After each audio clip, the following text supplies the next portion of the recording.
കന്നഡയിലെ മികച്ച താരങ്ങളിലൊരാളാണ് ശിവരാജ് കുമാർ. കന്നഡയിലെ പഴയകാല super star രാജ്കുമാറിന്റെ മകനാണ് ശിവരാജ് കുമാർ. 140ലധികം ചിത്രങ്ങളിൽ നായകനായ വേഷമിട്ട അദ്ദേഹം കേരളത്തിനും സുപരിചിതനായ നടനാണ്. ഇപ്പോഴിതാ മലയാളത്തിലെ തന്റെ ഇഷ്ട നടനെക്കുറിച്ച് സംസാരിക്കുകയാണ് ശിവരാജ് കുമാർ. തന്റെ പുതിയ ചിത്രമായ 45ന്റെ പ്രമോഷനിൽ സംസാരിക്കുകയായിരുന്നു അദ്ദേഹം. മമ്മൂട്ടി സാറിനെയും മോഹൻലാൽ സാറിനെയും ഒരുപാട് ഇഷ്ടമാണ്. അവരെ ഇഷ്ടമല്ലാത്ത ആരും ഉണ്ടാകില്ലല്ലോ. എന്നാൽ ഞാൻ ദുൽഖർ സൽമാന്റെ വലിയൊരു ആരാധകനാണ്. ഒരൊറ്റ തവണ മാത്രമേ ദുൽഖറിനെ ഞാൻ നേരിട്ട് കണ്ടിട്ടുള്ളൂ.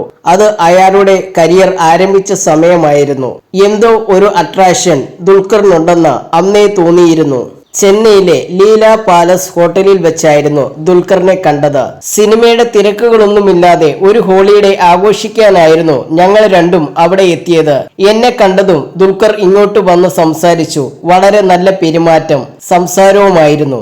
അതിൽ തന്നെ ഞാൻ അയാളുടെ ആരാധകനായി. അന്ന് വലിയ സ്റ്റാർ ഒന്നുമല്ലായിരുന്നു, ഇന്ന് വല്ലാതെ വളർന്നു, ശിവരാജ് കുമാർ പറഞ്ഞു.